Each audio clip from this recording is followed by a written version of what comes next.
Lottery winner lost all wealth. লটারিতে 2 কোটি জিতে ভাগ্যের ফেরে কয়েক বছরেই নিঃস্ব। তরুণী হারান বাড়ি, স্বামীকেও। অকল্পনীয় সম্পদ হাতে আসার পরই মাথা ঘুরে গিয়েছিল তাদের। বিলাসবহুল জীবনের দিকে দ্রুত আকৃষ্ট হন লরা ও রজার। যে ভাগ্যের জোরে এক রাতে হয়েছিলেন কয়েক কোটি টাকার মালিক, সেই ভাগ্যের হাতেই পর্যুদস্ত হয়েছিলেন লরা গ্রিফিথ। ব্রিটেনের ইস্ট ইয়র্কশায়ারের বাসিন্দা লরা লটারিতে জিতেছিলেন 2 কোটি টাকা। এত টাকা জিতেও প্রায় নিঃস্ব হয়ে গিয়েছিলেন লরা। একে একে হারিয়ে ফেলেন সমস্ত সম্পদ, স্বামীকেও। লটারি জেতার আগে ইস্ট ইয়র্কশায়ারে সাদামাঠা জীবনযাপন করতেন লরা ও তার স্বামী রজার। বছর 30-এর এই দম্পতি তাদের 2 কন্যা সন্তানকে নিয়ে থাকতেন একটি ছোট বাড়িতে।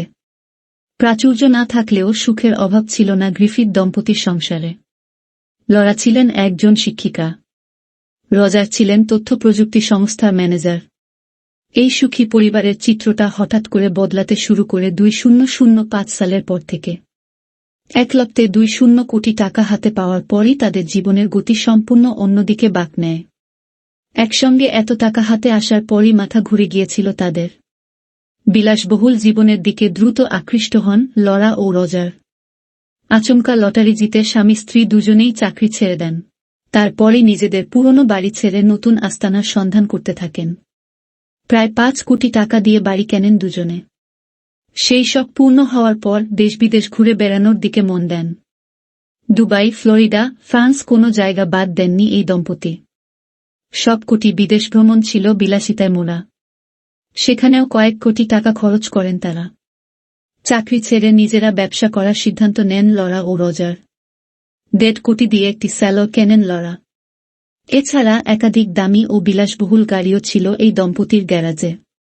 দামি ব্র্যান্ডের ব্যাগের প্রতি লরার ঝোঁক ছিল। সেই শখ মেটাতেও মোটা টাকা ব্যয় করেছিলেন তিনি। আর্থিক অবস্থা ফিরতেই 2 মেয়েকে বেসরকারি স্কুলে ভর্তি করেন লরা ও রজার। রজার মোটা বেতনের চাকরি ছেড়ে ছেলেবেলার শখ পূরণ করতে উঠেপড়ে লেগেছিলেন। তার স্বপ্ন ছিল রক গায়ক হওয়ার। এছাড়া নিয়মিত আয়ের বন্দোবস্ত করতে লটারিতে পাওয়া টাকা স্টক মার্কেটেও বিনিয়োগ করে দেন। কিন্তু এই সুদিন স্থায়ী হয়নি। পরপর কয়েকটি দুর্ঘটনার ফলে কপর্দক শূন্য হয়ে পড়েন লরা। 2010 সালে তাদের স্বপ্নের বাড়ি আগুনে পুড়ে যায়। কোনো মতে সেই বাড়ি সারিয়ে 1 বছর পর আবার ওই বাড়িতে বসবাস করতে শুরু করেন তারা। পরিস্থিতি সামলে ওঠার আগেই আরও একটি ধাক্কা নেমে আসে লরার জীবনে। রজারের একটি গোপন ইমেল লরার চোখে পড়ায় তাদের দাম্পত্যে ফাটল ধরে। 2013 সালেই দুজনের বিবাহ বিচ্ছেদ ঘটে। স্ত্রী ও সন্তানদের ছেড়ে নিজের মা-বাবার কাছে ফিরে আসেন রজার। সেই সময় রজারের সম্পত্তির পরিমাণ ছিল মাত্র 750 টাকা। সংবাদ মাধ্যমের কাছে রজার স্বীকার করে নিয়েছিলেন যে নিজেদের দোষেই তারা সব হারিয়েছিলেন।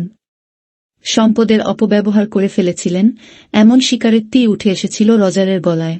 লরাও সংবাদ মাধ্যমে মুখ খুলে বলেন, কেউ যখন পরিশ্রম না করে বিপুল টাকার মালিক হয়ে যান, তখন তার দুঃসময়ে কেউ পাশে এসে দাঁড়ান না।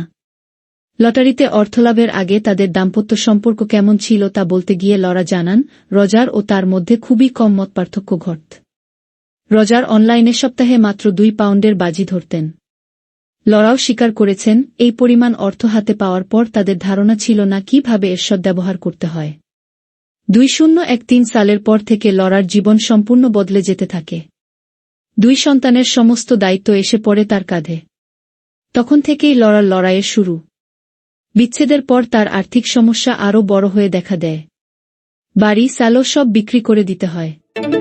একটি সুখী পরিবারের ভাঙন ও বিপর্যয়ের প্রভাব পড়ে লরার সন্তানদের উপর। নিজেদের বাড়িতে আগুন লাগার ঘটনায় মানসিক সমস্যায় আক্রান্ত হয়ে পড়ে লরার বড় মেয়ে।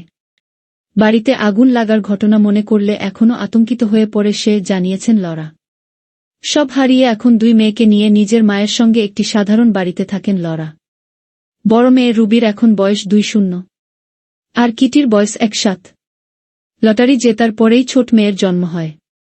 লরা বর্তমানে একজন পেশাদার রূপটান ও ট্যাটু শিল্পী। লটারি জয়ের টাকা নষ্ট নিয়ে তার আর কোনো অনুশোচনা নেই।